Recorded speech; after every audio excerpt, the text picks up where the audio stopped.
نسیم صاحب کو سلام پاکستان. میں ہوں آپ کا میزبان ساجد غوری. آپ دیکھ رہے ہیں پروگرام کڑوا سچ، وہ سچ جس کو بولنے کے لیے میں تیار ہوں لیکن سننے کے لیے کوئی نہیں. میرے ساتھ سندھ سے جو بھائی ہمارے ساتھ موجود ہیں، human rights youth organisation minority affairs کے سینٹرل پریزیڈنٹ جے چغتائی. یہ جے چغتائی نام جو ہے یہ ان کا کیسے آیا، یہ نک کیوں ہے؟ اور جب مائنورٹیز کی باری آتی ہے تو ہمارا جو ذہن ہے وہ مائنورٹیز کی جو تعداد ہے، جس میں ہندو کمیونٹی، کرسچن کمیونٹی، پارسی، ان کے حقوق کے اوپر بات آتی ہے. آج ہم جو سینٹرل صدر جو ہیں جے چغتائی صاحب، ان سے پوچھیں گے کہ آپ کی جو آرگنائزیشن ہے وہ کس طرح مائنورٹیز کے اوپر کام کر رہی ہے. جی سر، کیا حال چال ہے آپ کا؟ تو خداوند کا بڑا شکر ہے. سب سے پہلے تو میں مبارک جلال یسوع نام میں سب دیکھنے والے معززین کو، سامعین کو بڑے ادب اور احترام کے ساتھ سلام پیش کروں گا. اور پھر آپ کا اور آپ کے چینل کا میں مشکور و ممنون ہوں کہ آپ نے مجھے یہ موقع بخشا کہ میں آج آپ کے ساتھ اس نشست میں اپنی اقلیتی حقوق کے بارے میں بات چیت کر سکوں. اچھا، سب سے پہلے تو میں کوشچن کروں گا آپ سے کہ جب مائنورٹیز کی باری آتی ہے تو ہمارے جو ہیں مائنورٹیز کے حقوق جو ہیں وہ ہماری قوم کو کیوں نہیں ملتے، جبکہ پارلیمنٹ میں جو لوگ بیٹھے ہیں وہ اس کے بارے میں سوچتے بھی نہیں؟ تو جو این جی اوز کام کر رہی ہیں وہی اس کے بارے میں سوچتی ہیں، یہ کیا وجہ ہے؟ دیکھیں، یہ جیسے آپ نے سٹارٹ میں کہا کڑوا سچ، جی تو یہ کڑوا سچ بھی ہے اور حقیقت بھی ہے جی کہ سلیکشن کے دور میں جب ہم سلیکٹڈ لوگوں کو دیکھتے ہیں اسمبلیز میں اپنے نمائندگان کو بیٹھے ہوئے، ایم پی ایز یا ایم این ایز یا سینیٹرز حضرات، تو یہ ہماری بدبختی کہہ لیں یا بدقسمتی کہہ لیں کہ آواز حقوق کی ان کو اٹھانی چاہیے جو اسمبلی کے فلور پر بیٹھے ہوئے ہیں، جو قومی اسمبلی یا صوبائی اسمبلی میں نشست پر برا جمع ہیں اور یا سینیٹر میں بیٹھے ہوئے ہیں. ٹھیک ہے، تو ان کو اپنے قوم کے حقوق کے لیے آواز کو بلند کرنا چاہیے. لیکن جب بندہ اپنے آپ کو گروی رکھ کے، میں سمجھتا ہوں کہ میری نظر میں یا آپ کی نظر میں بھی یہ بات حقیقت پر مبنی ہے کہ جب بندہ ایک بک کے وہاں پر بیٹھا ہوتا ہے تو نہ وہ اپنے لیے بول سکتا ہے، نہ وہ آپ کے لیے، نہ میرے لیے. ٹھیک ہے، وہ کسی کے لیے بھی آواز کو بلند نہیں کرتا. تو ہمیں سب سے پہلے تو اس نظام کو دیکھنا ہے کہ یہ نظام جو سلیکشن والا ہے، یہ نظام ہمارے لیے، ہماری قوم کے لیے انفرادی طور پر، اجتماعی طور پر قطعاً بھی جو ہے وہ فائدہ مند نہیں. یہ سلیکشن والے سسٹم کو ہمیں جو ہے وہ رد کر کے اس کے خلاف آواز اٹھانی چاہیے تاکہ ہمارے جو الیکٹڈ ممبرز جو ہیں جب وہ اسمبلیز میں آئیں گے، ٹھیک ہے، تو وہ قوم کی آواز بھی بنیں گے. ٹھیک ہے، قوم کے حقوق کی آواز کے لیے وہ اپنے آپ کو جو وہ ایکٹیو بھی کریں گے. ٹھیک ہے، اور ایک قوت کے ساتھ وہ حکومت کے ساتھ ہمارے حقوق کی جنگ بھی لڑ سکتے ہیں. اچھا، جس طرح مائنورٹیز کی بات کریں تو ہمارے مائنورٹیز کے جو ہیومن رائٹس کے منسٹر بھی ہیں اعجاز گسن صاحب، جب مائنورٹیز کی باری آتی ہے تو ہمارے کرسچن ہی لوگ منسٹر بنتے ہیں، تو جب حقوق کی فنڈنگ کی باری آتی ہے تو ہماری قوم پیچھے ہوتی ہے. اس کی کیا وجہ ہے؟ دیکھیں، ایک تو اس میں دو وجوہات ہیں. جی، ایک تو ہمارا جو وہاں پہ سلیکٹڈ نمائندہ بیٹھا ہوا ہے، ٹھیک ہے، وہ اس کی مجبوری ہے کہ وہ کچھ بھی نہیں کر سکتا، اپنے جو اختیارات رکھتے ہوئے بھی استعمال نہیں کر سکتا. اس کے ہاتھ پاؤں، زبان، دماغ سب گروی رکھا ہوتا ہے. دوسرا، ہماری قوم کو اویئرنیس نہیں ہے کہ ہم نے اپنی حقوق کو حاصل کرنے کے لیے یا ہمارے فلاں جو ہمارے قوم کے لیے جو فلاں فنڈ جو ہے وہ مختص ہے، تو وہ کس اماؤنٹ میں ہے، کتنی اماؤنٹ میں اینولی وہ فنڈ آتا ہے اور کس طرح سے ہم نے اس کو حاصل کرنا ہے۔ میں سمجھتا ہوں یہاں پہ ہماری جو قوم کے علم میں بھی نہیں ہے، علم کی کمی ہے۔ اور جیسا کہ آپ نے اعجاز اگسٹن عالم صاحب کا نام لیا، جو ہمارے یہاں پنجاب اسمبلی میں اقلیتی امور کے وزیر بھی ہیں اور ایم پی اے ہیں پنجاب اسمبلی میں۔ ہمارے پنجاب سے میرے جو علم کے مطابق یہاں پر 2 ارب سے اوپر کا بجٹ ہے سالانہ، اور اگر میری قوم کو پتہ ہو کہ ہم نے کس طرح سے اس کو حاصل کرنا ہے، تو اگر وہ نہیں بھی خرچ کرنا چاہتا تو ہماری قوم اس کو اپنے حق کو اچھے طریقے سے مختلف جو ہمارے نمائندگان ہیں این جی اوز کے، یا اپنی انہوں نے ایک جماعتیں بنائی ہوئی ہیں، تو وہ ان کے ذریعے یا مذہبی تنظیموں کے ذریعے اپروچ کر سکتے ہیں، اس کو حاصل کر سکتے ہیں۔ کیونکہ حکومت نے جب مختص کیا ہوا ہے ایک فنڈ کو، تو وزیر کی کوئی طاقت نہیں ہے کہ وہ اس کو روک سکے۔ جیسا کہ میں اس کی مثال آپ کو دوں گا کہ سندھ میں ہمارے وہاں پہ ہری رام ہیں اقلیتی امور کے وزیر، ٹھیک ہے، اور ان سے ہم لوگ جو ہے وہ وہاں پہ ہماری اقلیتیں، ہندو کمیونٹی ہے، آپ کی مطلب کرسچن کمیونٹی ہے، پارسی ہیں، دوسری جتنی بھی اقلیتیں ہیں، ان کو برابری کے ساتھ ان کے حقوق مل رہے ہیں۔ ان کی مطلب کہ ہماری عبادت گاہوں کے لیے، ہندو کے مندروں کے لیے اور دوسرے اقلیتوں کے عبادت گاہوں کے لیے اور ان کی فلاح بہبود کے لیے جو فنڈ مختص ہیں، ان کو وہ شیئر مل رہا ہے۔ تو یہاں پہ میں سمجھتا ہوں کہ اگر ہماری قوم کو علم ہو کہ ہمارے لیے اتنا فنڈ سالانہ مختص کیا جا رہا ہے تو ہمارے تک نہیں پہنچ رہا، کیوں نہیں پہنچ رہا؟ اس کی وجوہات نا، جب ہمارے ذہنوں میں کویسچنز ابھریں گے، سوالات آئیں گے، تو جب ہی ہم لوگ آگے جا کے کسی سے سوال کر سکتے ہیں، اس سے مانگ سکتے ہیں، اپنا حق مانگ سکتے ہیں۔ اچھا، سندھ سے اگر بات کریں تو سندھ میں صوبائی گورنمنٹ جو ہے پیپلز پارٹی کی ہے۔ جب پیپلز پارٹی وفاق میں آئی تھی تو انہوں نے پنجاب گورنمنٹ کے اندر صوبائی لیول پہ فنڈ جاری کیے تھے چرچز کی تعمیراتی کے لیے، جو ان کو ملتے رہے ہیں۔ اس کے بعد نون لیگ آئی، اب پی ٹی آئی آئی، یہ وفاق میں بیٹھے ہیں۔ اس حوالے سے دیکھا جائے تو صوبائی گورنمنٹ اب پیپلز پارٹی کی 3-4 دہائیوں سے وہاں چل رہی ہے۔ اس کا مطلب ہے کہ پیپلز پارٹی کے پاس اقلیتوں کو حقوق دینے کا رائٹس زیادہ ہے ان کی نسبت۔ نہیں، میں پھر آپ کی بات سے بالکل سہمت نہیں ہوں میرے پیارے بھائی۔ مسئلہ یہ ہے کہ جیسے میں نے ابھی آپ کو بتایا کہ جیسے سندھ میں سالانہ اقلیتوں کے لیے فنڈ مختص ہوتا ہے، اسی طرح سے پنجاب ایک بڑا صوبہ ہے، اور یہاں پہ میں نے جو آپ کو بتایا ہے کہ یہ فنڈ 2 ارب سے اوپر ہے، ٹھیک ہے، اور اگر ہمارے لوگوں کو پتہ ہو کہ یہ فنڈ جو ہے وہ ہماری قوم کی فلاح بہبود کے لیے، یہاں پر ہندو کمیونٹی بھی ہے، سکھ کمیونٹی بھی ہے، ہماری کرسچن کمیونٹی بھی ہے، دیگر اقلیتیں بھی بستی ہیں، تو ان کو جب پتہ چلے گا وہ ان کے پاس آئیں گے۔ جیسے ابھی اعجاز عالم صاحب نے ایک مندر میں، میرے نالج کے مطابق ایک مندر پہ لاکھوں روپے خرچ کر دیا۔ پرانا وہ مندر بند پڑا تھا، اس کو تعمیر کروایا گیا۔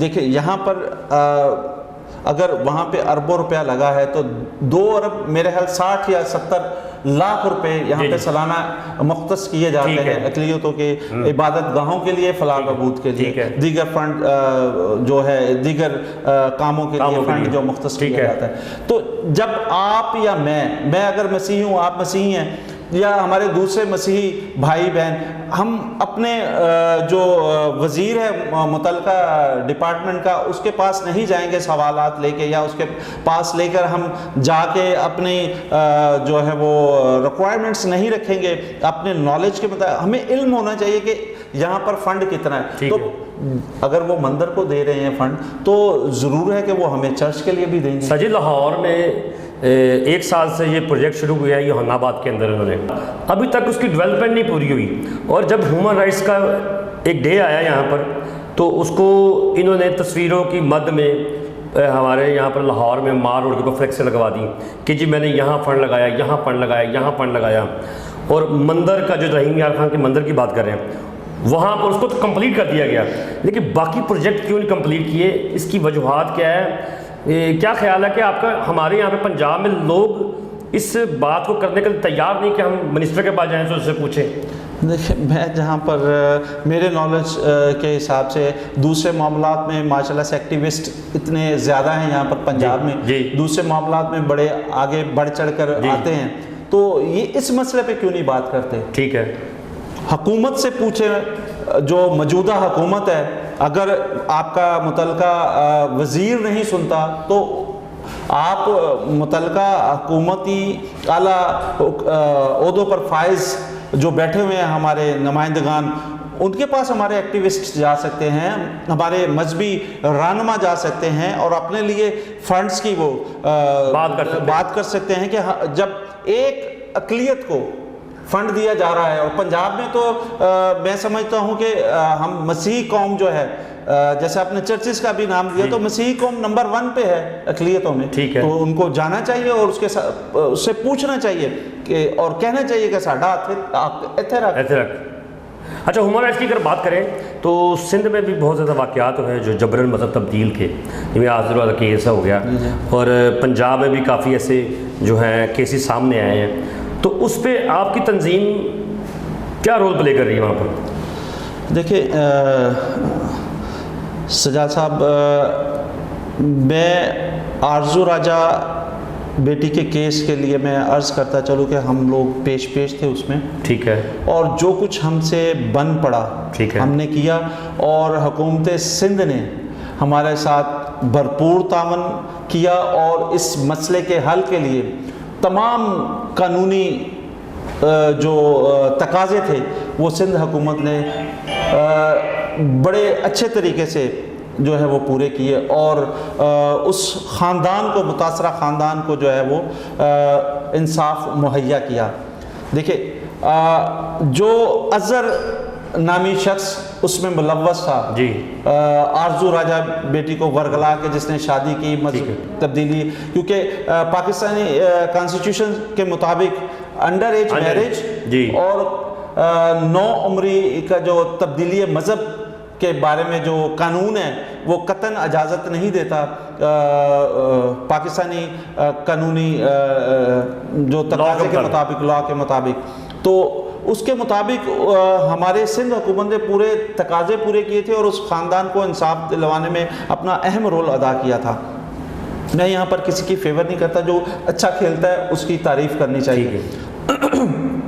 تو آگے جو مسئلے مسائل ہیں, اب وہ بچی جو ہے وہ دارالعمان میں ہے, ٹھیک ہے, اور جج صاحبان کا فیصلہ یہ کہ جب وہ بالغ ہوگی تو اس کو کلی اختیار ہوگا کہ جس سائٹ پہ وہ جانا چاہے.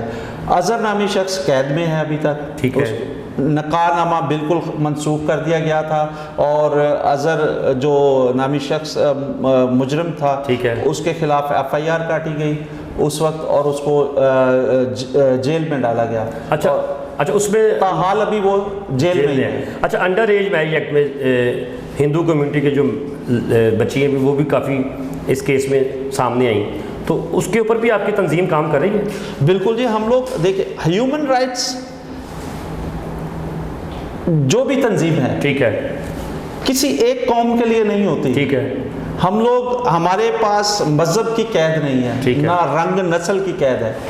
اگر ہم دیکھتے ہیں کہ جہاں پر ظلم ہو رہا ہے, چاہے وہ مسیحی خاندان ہے, مسیحی بچی ہے, مسیحی لڑکا ہے یا مرد ہے یا عورت ہے, یا ہندو لڑکی ہے یا مسلم بچی ہے یا مسلم بچہ ہے, مسلم خاندان ہے, ہم دیکھتے ہیں کہ جس کو ہماری ضرورت ہے ہم اس کی آواز بنتے ہیں, ٹھیک ہے, اور اس کو انصاف دلانے کے لیے ہم اپنی طرف سے پوری کوشش کرتے ہیں اور اس کے حقوق کی جنگ لڑتے ہیں. اچھا, آپ کی آرگنائزیشن کے جو لوگ ہیں, جو آپ کی ٹیم کے ممبر ہیں, وہ پورے پاکستان میں کون کون سے شہروں میں ہیں؟ دیکھیے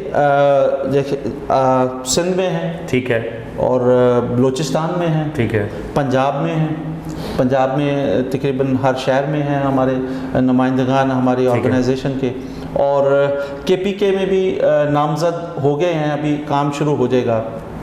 تو مدر ونگ اور دوسرا منارٹی افیئرز دونوں ہم لوگ اچھے طریقے سے. اچھا، سانگر سے وہ ایک کیس پچھلے دنوں سامنے آیا تھا، وہ جو فیملی تھی جس کے اوپر زمین کا تنازع تھا، اس کے اوپر آپ نے جو آرگنائزیشن نے کیا رول ادا کیا؟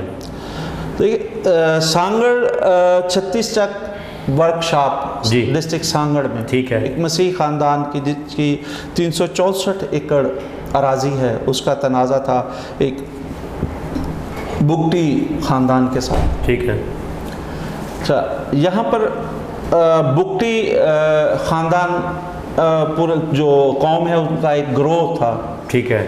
ان کا کہنا یہ ہے کہ 20 ایکڑ کی اراضی انہوں نے ایک روبن نامی شخص ہے اور اس کے ساتھ ایک سلویسٹر آئی تھنک سو، اگر میں نام بول رہا ہوں تو معذرت چاہتا ہوں، تو ان سے خریدی ہے. ٹھیک ہے. جبکہ یہ ٹوٹل اراضی جو ہے 364 ایکڑ وہ شمشاد نامی ابھی جو نوجوان ہے اس کے والد کے نام پر تھی، اور ریٹائرڈ کرنل کے نام پر یہ زمین پہلے تھی جس سے انہوں نے اس خاندان نے خریدی تھی. ٹھیک ہے. تقریباً 44 لاکھ روپے میں 25 سال پہلے، اور یہ تقریباً 47 سال سے اس زمین پر کھیتی باڑی کر رہے ہیں. پہلے کرنل صاحب کے ساتھ یہ کرتے تھے ایز اے مزارے کے طور پہ، پھر انہوں نے مقادے پہ لے لی، ٹھیکے پہ لے لی یہ زمین، اور اس کے بعد جب کرنل صاحب نے جو ابھی محروم ہیں ان کے والد ان کے بیٹے جو ہیں وہ بھی ریٹائرڈ آرمی سے افیسر ہیں، تو انہوں نے زمین جو ہے وہ پھر کرنل صاحب سے شمشاد کے والد نے خرید لی 44 لاکھ روپے میں. ٹھیک ہے. اب وہ 364 ایکڑ زمین پہ انہوں نے اپنے خاندان میں سے مختلف لوگوں کو بٹھایا جو ان کے کلوز بلڈ ریلیشنز لوگ تھے، ان کو وہاں پر آباد کیا اور مل جل کے کھیتی باڑی کی. اور اس میں ایک کاریتاس ایک ادارہ ہے ہمارا، مسیحی ادارہ، کیتھولک ادارہ ہے جس پر وہ بھی انوالوڈ ہے اس کیس میں. ٹھیک ہے. اور میں سمجھتا ہوں کہ میں نے اس کیس میں جب میں انوالوڈ ہوا ہوں تو میں نے اس کیس کو بہت باریکی سے دیکھا ہے، اور اس میں کاریتاس ادارہ جو ہے اس کی بھی خامیاں ہیں، اس کی بھی غلطیاں ہیں کہ انہوں نے بات یہاں پر لمبی ہو جائے گی، شاید آپ کے پاس اتنا ٹائم نہیں ہو، میں آپ کو شارٹلی اس کے بارے میں بتا رہا ہوں. تو بگٹی خاندان جو 20 ایکڑ اراضی کا، میں واپس اسی طرف آتا ہوں، ٹھیک ہے، اس کا تقاضا کرتا ہے، اور اس کے لیے 26 فروری کو جو ہے انہوں نے حملہ کیا تھا. تقریباً 200 بندے مسلح افراد نے اس گھر پہ جو ہے حملہ کیا تھا، اور مسیح خاندان کی ایک بیٹی کو زخمی کیا تھا، ایک بیٹے کو زخمی کیا تھا، اور اس نوجوان بیٹی اور بیٹے کو کلہاڑیوں سے انہوں نے جو ہے وہ ان کو زخمی کیا تھا. اور ایک بوڑھی بزرگہ تھی، ان کی والدہ، ان کو انہوں نے ڈنڈوں سے مارا تھا. اس طرح. تو ہم لوگوں کو جب پتہ چلا تو ہمارے وہاں پہ سانگڑ ڈسٹرکٹ میں جو ڈسٹرکٹ پریزیڈنٹ ہیں ہمارے ڈاکٹر اسحاق ایم سوترا صاحب، ان کو پتہ چلا، انہوں نے مجھے فون کر کے بتایا کہ سر ایسے ایسے مسئلہ ہوا ہے تو کیا کرنا چاہیے. میں نے کہا آپ ان کے ساتھ کھڑے ہوں، ہمیں بتائیں کہ ہم نے ابھی آنا ہے یا ہم تھوڑا ٹائم کے بعد آئیں. میں نے کہا مجھے سچویشن دیکھ کے بتایا. تو اس طرح سے پھر ہم لوگ آگے بڑھے، ہم ان کی آواز بنے، اور خداوند کا شکر ہے کہ آج تک ابھی تک تو مطلب ابھی تک جو ابھی ہم بات سچویشن ہے وہ تو قابض ہے مسیح خاندان، لیکن بگٹی خاندان سائڈ پہ بیٹھا ہوا ہے، ان کو ان کی زمین پر تو نہیں آنے دے، لیکن وہ کوشش اراضی کی بات کر رہا ہے وہ 20 ایکڑ کی، تو وہ اس کے اوپر بیٹھا ہوا ہے؟ نہیں، وہ اس کے اوپر نہیں بیٹھا، اس سے باہر بیٹھا. ٹھیک ہے. اس اراضی پہ قبضہ ہے مسیح خاندان کا تاحال. ٹھیک ہے. تو بگٹی خاندان جو ہے وہ کوشش کر رہا ہے کہ، لیکن وہاں پر ہماری کوشش سے یہ ہوا کہ وہاں پر پولیس کا جو ہے وہاں پہ پگٹ بنائی گئی، 4 پولیس کانسٹیبلز جو ہیں وہاں پر موجود رہتے ہیں 24 گھنٹے. ٹھیک ہے. اور یہ ساری ایفرٹ آپ کی آرگنائزیشن کی ہے؟ یہ خداوند کی مہربانی سے ہماری آرگنائزیشن کی یہ ساری کوششیں ہیں، کاوشیں ہیں، اور بلا لالچ بلا غرض ہم لوگ ان کے ساتھ کھڑے ہوئے ہیں. جیسا آپ بھی جانتے ہیں کہ ہیومن رائٹس مورلی سپورٹ کے لیے ہوتی ہے، اور میں نے ایک بات وہاں پر جو سیکھنے میں آئی مجھے ملی وہ یہ ہے کہ دیکھیں غلطی کہیں نہ کہیں جا کے ہماری اپنی قوم اپنی نکل آتی ہے، لیکن پھر بھی ہم نے ان کے ساتھ کھڑے ہونے میں کوئی آر محسوس نہیں کی، اور جو ایویڈنسز ان کے پاس موجود ہیں مسیح خاندان کے پاس وہ ان کے حق میں جاتے ہیں. ٹھیک ہے. بگٹی خاندان کے بھی میں نے سارے کاغذات دیکھے ہیں، لیکن مجھے نہیں لگتا کہ وہ کسی بھی طریقے سے، کوئی یہ فوجی داری کھاتا ہے. ٹھیک ہے. فوجداری کھاتے کو ہائمائی چھیڑنا جو ہے وہ عام بندے کا کام نہیں ہے. لیکن وہاں پر تو دکان کھلی ہوئی ہے سانگڑ میں. ٹھیک ہے. وہ جو مختار کار ہے وہاں پہ اس نے آپ 10,000 لے گئے ہیں تو آپ نے بولا نہیں یہ زمین نام کر دو، وہ آپ کو بھی کاپی بنا کے دے دے گا، پاس بک بھی دے دے گا، سارا کچھ. لیکن اس خاندان کے پاس پرانے ریکارڈ سارے موجود ہیں. ٹھیک ہے. جو اس بات کا ثبوت ہے، اسٹرانگلی ثبوت ہے کہ وہ ساری اراضی جتنی بھی اراضی ہے 364 ایکڑ وہ اسی مسیح خاندان کی ہے، یہ اس کے قانونی مالک ہیں. اچھا مائنورٹیز کی طرف آئیں تو دیکھا جائے تو مائنورٹیز میں سب سے پہلے جو قوم آ رہی ہے وہ ہندو آ رہی ہے. کرسچن کمیونٹی نیچے کیوں آ رہی دوسرے نمبر پہ، اس کی کیا وجہ ہے؟ سیاسی سوال ہے. یہ سیاسی بیان آپ نے لینے کی کوشش کی ہے مجھ سے، میں سیاسی آدمی نہیں ہوں. نہیں، آپ اویئرنیس کے لیے طور پر بتائیں. دیکھیں اس میں دیکھیں یہ حکومتی لیول پہ جو ہے وہ ایک سلسلہ ہے. ٹھیک ہے. حالانکہ دیکھا جائے تو ہم مسیحی پاکستان میں میجورٹی کے بعد نمبر 1 پہ آتے ہیں، اس طرح ہی ہے. لیکن کاغذوں میں ہندو اقلیت کو نمبر 1 کیا گیا ہے، یہ آپ بھی بخوبی جانتے ہیں. ہاں جی، ہم بھی جانتے ہیں اور پوری دنیا جانتی ہے. کیوں ایسا کیوں ہے؟ ایک تو اس کے ایک مین ریزن ہماری خامی بھی ہے. ٹھیک ہے. کہ ہم لوگ اپنے بچوں کے شناختی کارڈ وغیرہ نہیں بنواتے، ان کا اندراج نہیں کرواتے. اور پھر جب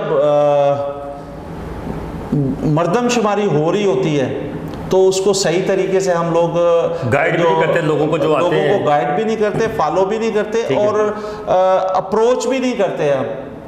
اچھا یہاں پہ میں سمجھتا ہوں کہ ہمارے مذہبی رہنماؤں کا بھی کہیں نہ کہیں، سیاسی لیڈروں کا بھی رول ہے. میں اسی طرف آ رہا ہوں. مذہبی رہنماؤں کا، اور اس کے بعد ہمارے سیاسی جو لیڈرز ہیں، رہنما تو میں نہیں کہوں گا، ان کو نام نہاد لیڈرز میں ان کو کہوں گا، ان کا بھی حصہ ہے یہاں پر. اس طرح کہ وہ کیوں نہیں اس چیز کو محسوس کر رہے، اس ضرورت کو محسوس کر رہے کہ ہم لوگ دوسرے نمبر پر اقلیت میں ہیں، جبکہ ہم نمبر 1 پہ ہونا چاہیے. اور اس کے لیے ہمیں کوششیں بھی کرنی چاہیے. میں کہتا ہوں اگر ہمارے مذہبی رہنما، مذہبی ادارے اٹھ کے کھڑے ہو جائیں اس کے لیے تو وہی کافی ہیں. لیکن وہاں سے بھی کوئی آواز نہیں نکل رہی، نہ سننے میں آ رہی ہے، نہ کوئی اٹھانے کے لیے وہاں سے. آپ کے طور کے لیے ہماری کرسچن کمیونٹی کو اویئرنیس کی ضرورت ہے تاکہ وہ زیادہ سے زیادہ اپنے آئی ڈی کارڈ بنوائیں. جن کے آئی ڈی کارڈ نہیں بنے ان کو بنوائیں. اگر آپ کے پاس ووٹ جو اندراج کے لیے جگہ تبدیل کرتے ہیں تو اس کو بھی نام چینج کروائیں، ایڈریس چینج کروائیں، تاکہ آپ کا ووٹ کا جو نا صحیح طریقے سے، کیونکہ ہوتا کیا ہے کہ الیکشن کے دوران جب آپ کا ووٹ کاسٹ ہونا ہے ایک جگہ پہ، لیکن جب کھاتا نکلتا ہے تو دوسری جگہ، اس کا مطلب ووٹ آپ کا ضائع ہو گیا. اچھا سلیکشن نہیں الیکشن، یہ آخری کوشچن کروں گا آپ سے. آپ کی آرگنائزیشن اس پہ کچھ کام کر رہی ہے؟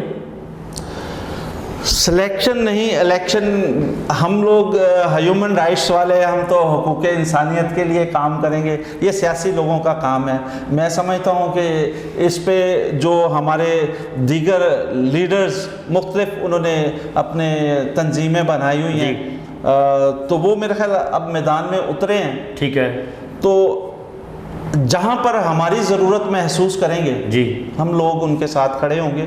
اور کیونکہ یہ بھی انسانیت کا کام ہے جی، تو ہم لوگ کوشش کریں گے، اگر کوئی ہمیں آواز دے گا تو ہم اس کی آواز کے ساتھ آواز اٹھائیں گے. لیکن انفرادی طور پہ اگر آپ چاہتے ہیں کہ میں آپ کو اس طرح سے جواب دوں تو میرا خیال ہے وہ اس میں نفی میں جاؤں گا، کیونکہ میں ہیومن رائٹس جو ہے نا، میں جیسے پہلے ہمارے لیے سب قومیں ایک جیسی ہیں، ایک جیسی ہیں. مذہبی طور پہ بھی ہمارے پاس مذہب کی قید نہیں ہے، اور رنگ و نسل پہ ہم نہیں سوچتے. ہم دیکھتے ہیں کہ مظلوم کون ہے، ٹھیک ہے، چاہے وہ مسیحی ہے، مسلم ہے، ہندو ہے، سکھ ہے، جو بھی مذہب ہے اس کا، ہمیں سب سے اول انسانیت کو دیکھنا ہے. انسان ہے، ہمیں اس کے لیے جو ہے وہ اس کی حق کی آواز بننا ہے. نیشنل نیوز کے ذریعے آپ ہماری قوم کو کیا پیغام دینا چاہ رہے ہیں؟ نیشنل نیوز چینل کی طرف سے میں اس موقع کو غنیمت جانتے ہوئے اپنے تمام دیکھنے والے سننے والے مسیحی بچوں کو، نوجوانوں کو، بیٹیوں کو اور ماؤں کو، اور خصوصی طور پر میں یہاں پر والدین سے مخاطب ہونا چاہوں گا اور ان سے ایک بڑی مؤدبانہ درخواست کرنا چاہوں گا کہ خدا را اپنی ذمہ داریوں کو پہچانیں اور اپنے بچوں کو اپنے مذہب کے مطابق تعلیم سے روشناس کروائیں، اور جو دنیاوی تعلیم ہے اس کو زندگی کا جزوی حصہ بنائیں، تاکہ وہ اس دنیا میں اچھا مقام حاصل کر کے اپنے خاندان کے لیے، اپنی قوم کے لیے روشن ستارے کی طرح چمک سکیں. اور خصوصی طور پر میں ماؤں سے درخواست کروں گا کہ وہ اپنی بیٹیوں کی اس طریقے سے تربیت کریں کہ وہ ہماری قوم کے لیے، ہمارے خاندانوں کے لیے بے عزتی کا باعث نہ بنے، بلکہ عزت اور فخر کا باعث بنے، اور ہماری قوم سر اٹھا کر جینا سیکھے اور اسی طرح سے رواں دواں اپنی زندگیوں کو ترقی کی طرف لے کے جائیں.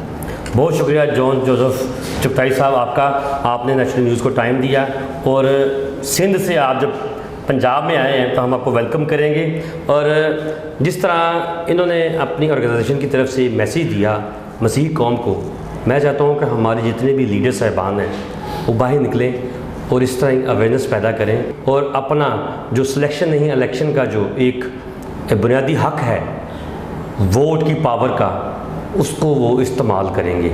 چند الفاظ اشعار کی صورت میں آپ کی نظر گزرانوں گا. معجزہ ہمیں یہ دکھانا پڑے گا، دیے کو ہوا میں جلانا پڑے گا، میرے گھر کے رستے میں غنچے نہیں ہیں، تمہیں چل کر کانٹوں پہ آنا پڑے گا. مسیحا نفس ہو نہ ہو ہر کسی کو، صلیبوں کو کندھوں پہ اٹھانا پڑے گا. پاکستان زندہ باد.